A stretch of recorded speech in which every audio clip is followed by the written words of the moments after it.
So last video में हमने देखे थे 4 practice questions related to average and in this video we will continue our discussion on the same. So hi all, this is Nirman Pawar and today in this video I am going to continue my discussion on practice questions related to average, where we will be discussing some more interesting and some more difficult questions related to average. So watch the video till end and you'll know it all.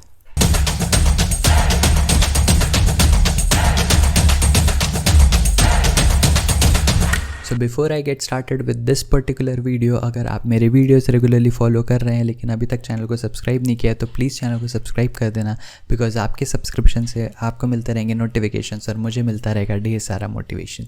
So let's get ahead with question number 5, जहाँ पे मुझे बोला है the average runs off 30 innings of a batsman is 60. The difference between the highest and the lowest run scored by him is 200. तो basically एक batsman है जिसने 30 innings खेल ली है और 30 इनिंग्स में उसका जो एवरेज है वो है 60 रन्स. तो अगर उसका एवरेज 60 रन्स है तो क्या मैं सम ऑफ स्कोर निकाल सकता हूँ क्या इसका? सम ऑफ स्कोर ऑफ 30 इनिंग्स. तो 30 इनिंग्स में इसने टोटल कितना स्कोर बना लिया होगा? ये हो जाएगा 30 into 60 which is nothing but 1800, right. तो 1800 रन इसने 30 इनिंग्स में बनाए हैं, तभी जाके इसका एवरेज 60 आया है ना. अब ये 30 इनिंग्स में एग्जैक्टली कितना बनाया ये मुझे नहीं पता, लेकिन 30 इनिंग्स में टोटल उसने 1800 रन बनाए ये तो मुझे पता है. अब यहाँ पे एक इनिंग में उसने हाईएस्ट स्कोर किया था, एक इनिंग में उसने लोएस्ट स्कोर किया था, जिनका डिफरेंस कितना है? 200 का डिफरेंस है. तो लेट्स से अगर मैं हाईएस्ट और लोएस्ट इनिंग के डिफरेंस की बात करूँ तो ए और बी जो उसका हाईएस्ट और लोएस्ट स्कोर रहा होगा, इसका डिफरेंस मैं यहाँ पे लिख देता हूँ 200. ए को मान लेते हैं हाईएस्ट स्कोर, बी को मान लेते हैं लोएस्ट स्कोर. तो उसके इनिंग में एक इनिंग में उसने सबसे ज़्यादा स्कोर किया उसको ए मान लिया है, जिसमें सबसे कम स्कोर किया उसको बी माना. इन दोनों का डिफरेंस 200 है जो मुझे क्वेश्चन में गिवन है. His average leaving this 2 innings is 50. अब अगर 30 इनिंग में से 2 इनिंग्स को हटा दो तो बची कितनी? 28 इनिंग्स. तो मैं यहाँ पे वापस से लिखूँगा sum of score of 28 innings. Now 28 innings का एवरेज कितना दिया हुआ है? 50. तो मैं यहाँ पे लिख दूंगा 28 into 50 which is nothing but 1400, right. तो बेसिकली 28 इनिंग में उसने 1400 रन बनाए हैं और 30 इनिंग में उसने 1800 रन बनाए हैं. इसका मतलब क्या हुआ? इसका मतलब ये हुआ कि जो बची हुई 2 इनिंग्स थी विच इज़ नथिंग बट अगेन जिसमें ए और बी उसने स्कोर किया है, उनमें मिला के उसने इन दोनों का डिफरेंस 1800 और 1400 का डिफरेंस मतलब 400 रन बनाए हैं. तो क्या मैं ऐसा लिख सकता हूँ कि ए प्लस बी जो है वो हो जाएगा 400. जिन लोगों को नहीं समझ में आया उन लोगों के लिए रिपीट कर रहा हूँ. मैंने क्या बोला? 30 इनिंग्स में उसने टोटल बनाए थे 1800 रन और 28 इनिंग में उसने बनाए हैं 1400 रन. तो बची हुई जो 2 इनिंग्स है उसमें उसने कितने रन बनाए होंगे? उसमें उसने इन दोनों का डिफरेंस मतलब बेसिकली 400 रन बनाए होंगे. अब ये जो 2 इनिंग्स है, इन्हीं 2 इनिंग्स का स्कोर तो ए और बी है ना. A being the highest one and B being the lowest one. तो इन दोनों का सम आ जाएगा 400 और इन दोनों का डिफरेंस 200 मुझे क्वेश्चन में गिवन था. मुझे फाइंड आउट क्या करना है? What is the highest run, मतलब ए की वैल्यू. दोनों इक्वेशंस को ऐड कर देंगे. 2a की वैल्यू मिल जाएगी 600, तो ए की वैल्यू मिल जाएगी 300. तो उसने हाईएस्ट एक इनिंग में कितना स्कोर किया है? 300 रन. सो आई होप ये सवाल आपको समझ में आ गया होगा और हमने कितने आसानी के साथ में इसका आंसर फाइंड आउट कर लिया, even though this was a long word problem वाला क्वेश्चन विच वाज लुकिंग थोड़ा सा कॉम्प्लिकेटेड, लेकिन इट वाज नॉट. और हमने आंसर निकाल लिया 300 which was the highest score scored by the batsman. सही है. अब ये सवाल 5 होने के बाद बढ़ते हैं क्वेश्चन नंबर 6 की तरफ, जहाँ पे मुझे बोला है average age of 4 members of family is 26 years. If the age of a family friend is also included the average increases by 50%. 50% से एवरेज बढ़ रहा है. क्या करेंगे? विजुअलाइजेशन वाला तरीका फिर से है ना, बहुत हेल्पफुल होने वाला है. 4 मेंबर्स है तो मेरे पास बेसिकली मैं मान लेता हूँ कि मेरे पास 4 कंटेनर है. ठीक है, 4 कंटेनर्स है, 4 आइडेंटिकल कंटेनर्स है जिसमें एवरेज एज 26 ईयर्स है. तो मैंने सब में 26 लीटर पानी भर दिया, राइट. तो अब सब में कितना लीटर पानी है? 26 लीटर्स वाटर है. अब एक एज ऑफ फैमिली फ्रेंड को भी इंक्लूड कर दिया, मतलब मेरे पास एक 5वां कंटेनर आ गया, राइट. अब ये जो 5वां कंटेनर आया है इसमें कितना पानी है ये मुझे नहीं पता, मतलब इस 5th मेंबर की एज कितनी है ये मुझे नहीं पता, क्योंकि वही तो मुझे फाइंड आउट करना है. लेकिन एक चीज़ जो सवाल में गिवन है वो क्या है? वो ये है कि जैसे ही ये 5th मेंबर इंक्लूड होता है तो जो मेरा एवरेज है, फैमिली का एवरेज एज है, वो 50% से इंक्रीज़ हो जाता है.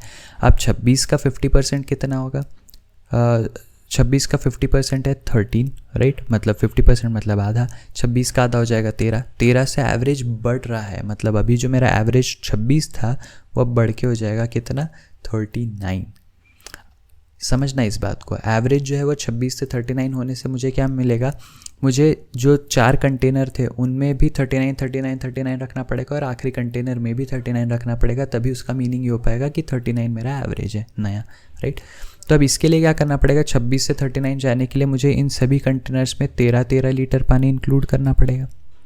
और आखिरी कंटेनर में कितना करना पड़ेगा, आखिरी कंटेनर तो खाली था, तो आखिरी कंटेनर में 39 भरना पड़ेगा, राइट, क्योंकि वही मेरी एवरेज एज है। तो बेसिकली मुझे सारे कंटेनर्स में 39 लीटर पानी भरने के लिए पहले 4 कंटेनर में 13 लीटर पानी भरना पड़ेगा और आखिरी वाले में 39 लीटर पानी भरना पड़ेगा। तो इन सारी वैल्यूज़ का सम ही मेरे 5th मेंबर की एज हो जाएगी। कितना होगा ये, 13 है 4 बार, तो मैं लिख सकता हूँ 13 × 4 विच इज़ नथिंग बट 52, सही है। तो 52 ईयर्स तो ये हो गया, प्लस 39 करना पड़ेगा। तो 52 में मैं जैसे ही 39 ऐड करूँगा मुझे मिलेगा 11 9।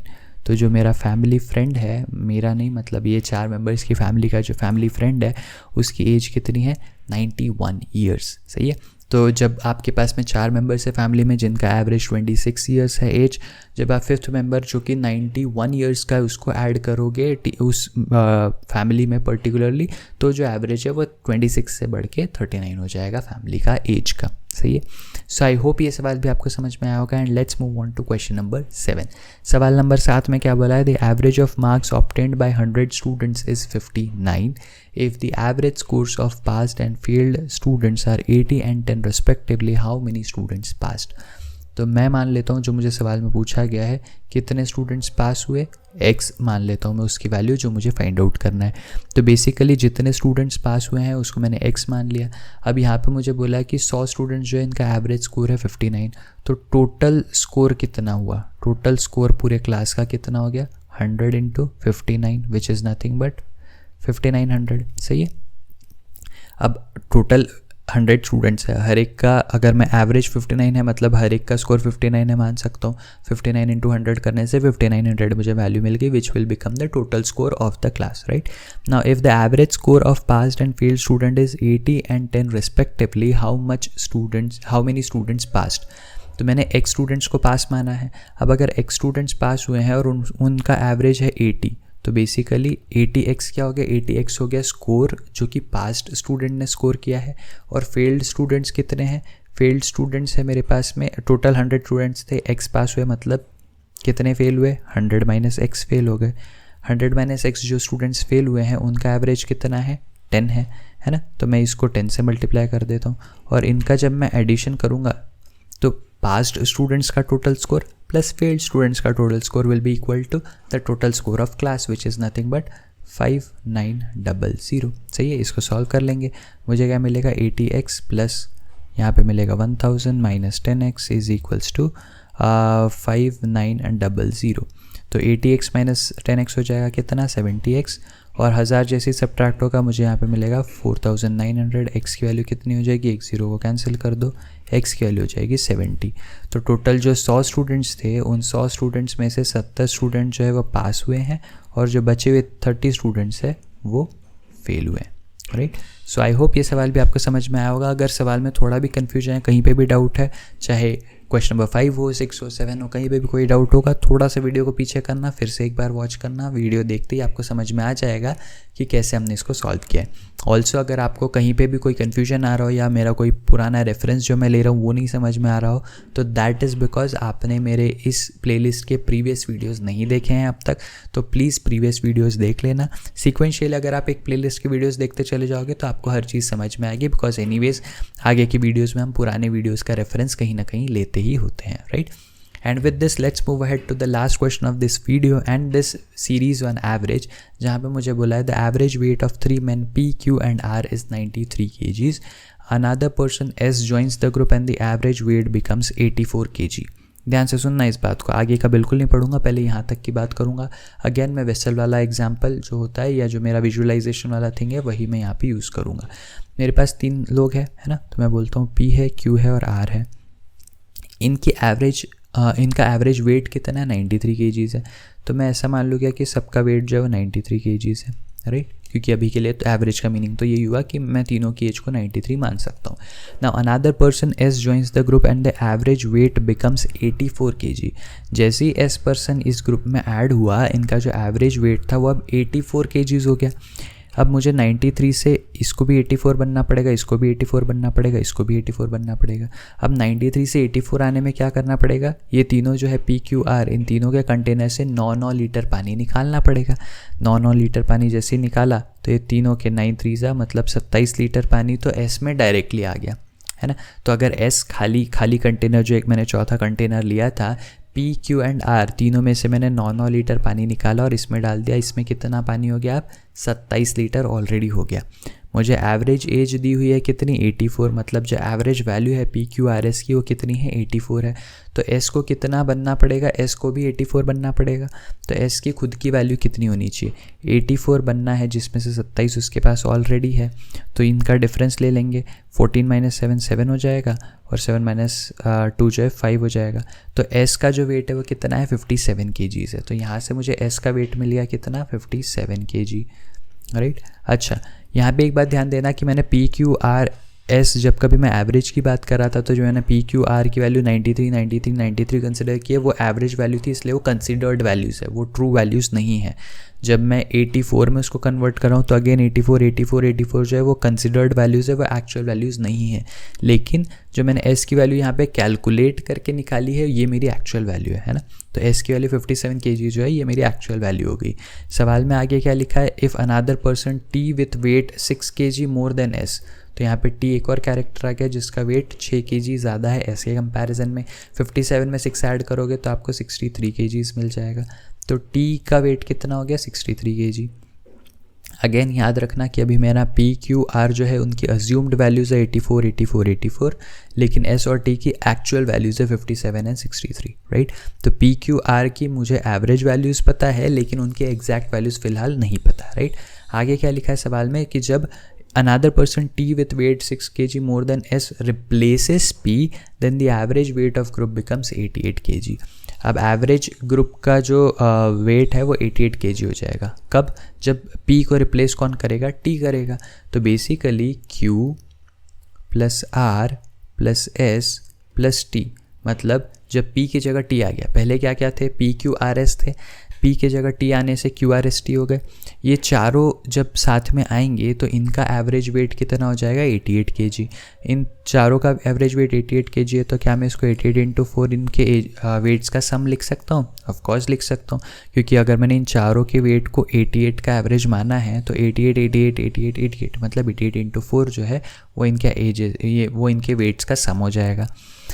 यहाँ से S और T का मुझे वेट ऑलरेडी पता है 57 और 63, तो 57 + 63 कितना होगा, 63 + 7 हो जाएगा 70, 70 + 5 हो जाएगा 120। तो मैं यहाँ पे लिख सकता हूँ Q + R + 120 is equals to 88 × 4 कितना होगा, 8 4 = 32, 8 4 = 32 + 3 35, तो ये आ जाएगा 352, सही है। तो यहाँ से मुझे Q + R की वैल्यू मिल जाएगी कितनी, 352 - 120 which is nothing but Q + R is equals to 2 - 0 is 2, 5 - 2 is 3 and 3 - 1 is 2। तो 232 हो जाएगा Q + R दोनों के वेट्स का सम, सही है। अब मुझे Q + R की वैल्यू तो मिल गई, मुझे निकालने की इसकी वैल्यू है, P के वेट की वैल्यू निकालनी है। यहाँ पे ध्यान से समझना एक चीज़ कि P, Q और R जब मैं इन तीनों की बात कर रहा था तो मैंने इनकी तीनों के वेट्स को क्या माना था, 93 का एवरेज, मतलब 93। तो यहाँ पे PQR जो इनका एवरेज वैल्यू 93 था लेकिन इनका एक्चुअल वैल्यू कितना था ये मुझे नहीं पता। तो क्या मैं ऐसा लिख सकता हूँ कि P + Q + R मतलब इन तीनों के वेट्स का सम कितना था, 93 × 3 विच इज़ नथिंग बट 3 3 = 9, 9 3 = 27, सही है। तो मुझे P + Q + R की वैल्यू भी पता है विच इज़ नथिंग बट 279 और Q + R की वैल्यू भी पता है विच इज़ 232। तो यहाँ से P की वैल्यू निकल सकती है, बिल्कुल निकल सकती है। क्या करेंगे, सब्ट्रैक्ट करना पड़ेगा, राइट। तो Q + R का जो वेट है उसको जैसे ही मैं सब्ट्रैक्ट कर दूंगा P + Q + R के वेट्स है तो मुझे P का वैल्यू मिल जाएगा विच इज़ नथिंग बट 279 - 232। तो P का वेट कितना हो जाएगा, 9 - 2 is 7, 27 - 23 is 4। तो 47 kg जो है ये क्या हो जाएगा, P का वेट हो जाएगा, सही है। सो आई होप इस वीडियो में डिस्कस किए गए सारे क्वेश्चंस आपको समझ में आए होंगे। साथ ही साथ इस पूरे प्लेलिस्ट में हमने जितने कॉन्सेप्ट्स और शॉर्टकट मेथड्स भी पढ़े वो भी आपको समझ में आए होंगे। अगर किसी भी क्वेश्चन या किसी भी कॉन्सेप्ट में कुछ भी डाउट है, प्लीज़ मुझे कमेंट सेक्शन में लिख के बताना and I will try my best to provide you the solution for the same. इसके अलावा अगर आपकी कोई क्वेरीज नहीं भी है तो भी I am very much open for feedback. अगर आपको मेरे वीडियोज़ के लिए कोई भी फीडबैक है, चाहे पॉजिटिव चाहे नेगेटिव, प्लीज़ मुझे कमेंट सेक्शन में लिख के बताना and I will try my best to improve on all of those points. अगर इस वीडियो ने आपके नॉलेज में थोड़ी भी वैल्यू ऐड की है तो प्लीज़ वीडियो को लाइक करना, अपने उन सभी फ्रेंड्स के साथ शेयर करना जो कि आप ही के साथ क्वांटिटेटिव एप्टीट्यूड का प्रिपरेशन कर रहे हैं। साथ ही साथ चैनल को सब्सक्राइब कर देना and I will see you again in the next video with some new topic, with some new playlist. Till then be happy, be safe, take care, bye bye.